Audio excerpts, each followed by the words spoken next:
Welcome to Time's Pulse. Beauty pageants were never just about crowns and evening gowns. Sometimes they were about sausages, posture, blueberries, catfish, and donuts. For decades, small towns and companies across America hosted some of the most surreal contests imaginable. These events were strange, local, and wildly creative, driven more by fun than fashion. Take the Miss Idaho Potato Pageant, born in the heart of potato country. Contestants were judged not only on charm, but on their knowledge of tubers. The winner sometimes received a crown made entirely of real potatoes. Finalists took home sacks of produce and a feature in the local newspaper. During National Hot Dog Week, towns would crown a sausage queen. Sponsored by meat companies, these contests included parades, sashes, and at least one known case where contestants had to demonstrate hot dog eating technique, quickly, gracefully, and always with a smile. Elegance with appetite was the golden standard. The Frankfurter Queen was another variation on the recipe. In small Illinois towns, girls posed near grills, wearing hot dog-themed accessories. Some contests awarded titles like Best Bun, judged seriously by local dignitaries. Humor and creativity were the true keys to victory. Then came the Donut Queens. In New York and Pennsylvania, contestants competed in pastry knowledge, wore donut-shaped outfits, and smiled beneath crowns made of bakery boxes.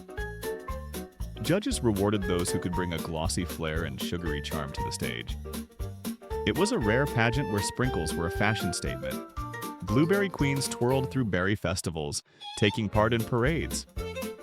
Orange queens were crowned in citrus-growing regions, stepping on stage with baskets of fruit and dreams of glory. The Queen of Cuisine in the 1960s had to cook live on stage, presenting dishes to the judges while maintaining perfect poise and a radiant smile. Not all pageants were edible. The Posture Queen contest judged contestants by the alignment of their spine. Chiropractors in white coats analyzed balance, stance, and symmetry, sometimes even using X-rays. Here, beauty was measured by vertebrae. These contests were taken surprisingly seriously, often paired with lectures about spinal health. Fish had their royalty too. The National Catfish Queen waved from parade floats holding a fresh catch in one hand and a trophy in the other. The Natural Pork Queen smiled from meat fair stages, draped in a bacon sash and a ham-colored dress. Sometimes these queens led tours of meat plants and handed out recipe pamphlets. In the 1950s, icons like Betty Page posed as Miss Food Industry, a fusion of pinup style and industrial promotion. In Nevada, the Miss Atomic Bomb pageant featured women in mushroom cloud dresses, used to promote tourism during the era of nuclear testing. It was absurd and very much of its time. Some pageants celebrated charm. Others poked fun at traditional standards of beauty. Local businesses used them for promotion, and communities embraced the joy. Each queen represented not only glamour, but hometown pride, seasonal harvests, and a dash of humor. There were queens of strawberries, chili peppers, apples, peaches, pickles, and popcorn. One town crowned a pickle festival queen, based on the best cucumber costume. Another awarded the Pie Queen title to whoever had the finest crust-folding technique.